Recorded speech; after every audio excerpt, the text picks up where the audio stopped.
Sa number 2, sa ikaduhang adlaw may kabudlayan sa gihapon ang mga pasahero sa pagsakay sa mga depasahero nga jeep bangod kalabanan sa mga driver nga mayara sang nag-expire nga prangkisa ang wala nagbiyahe. Kalabanan sa ila nagtambong sa dialogo sa Bacolod City Government Center kaupod ang mga opisyales sang syudad.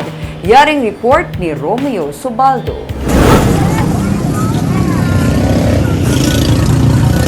Nagdinasok sa silinga tricycle ang mga estudyante para lang makalabot sa eskwelahan.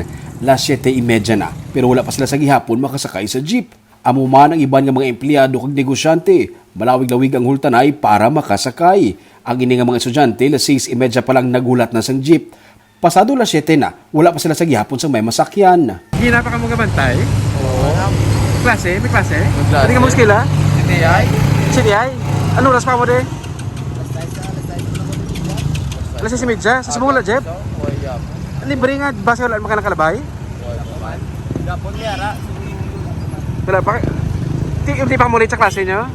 Ang negosyante naman nga si Gloria Castellano, masobra na sa 30 minutos nga nagahulat, nagabaligya siya sa pagkaon sa plaza sa Bacolod.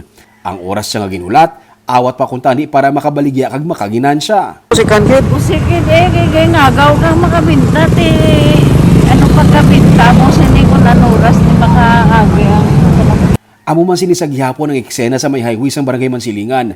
Ang kinalain lang subong aga, kay pati ang sa tabok sang dalan, may nagabinantay pagid sang mga jeep.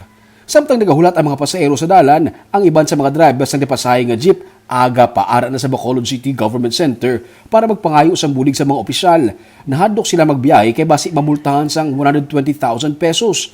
Luyag nila nga ma-release ang ilang nga prangkisa. Pating ilang pamilya, apektado man sa kakulang sa depasahe nga salakyan sa dalan. Nakasakay sila sa ngaga, binutok sila. Pagka nakaabot sila sa hapon, pagbuhay nila ya, abot sa balay namon niya, alas 7 na sang gabi. Nagabihan na? At lang alin sa Mansilingan. Tinakat lang kalit siya ng WHS pa Mansilingan? Salakyan mo. Sa idalom sang PUJ Modernization Program ni Anay Presidente Rodrigo Duterte, tuyo sa programa nga i-phase out ang mga depasahe nga salakyan nga 15 anyos pasaka na ang edad.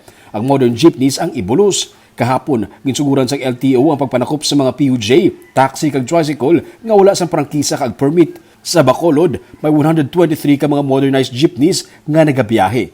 Sa record ng LTFRB, may masobra sa 1,000 na lang ka mga traditional nga mga jeepneys ang wala pa nag-expire ang prangkisa. Masobra sa 3,000 ang expired na. Kutob sa mga 15 na katuig ang mga salakyan ang hindi na makarenew sa ilang prangkisa sa idalom sa PUJ Modernization Program.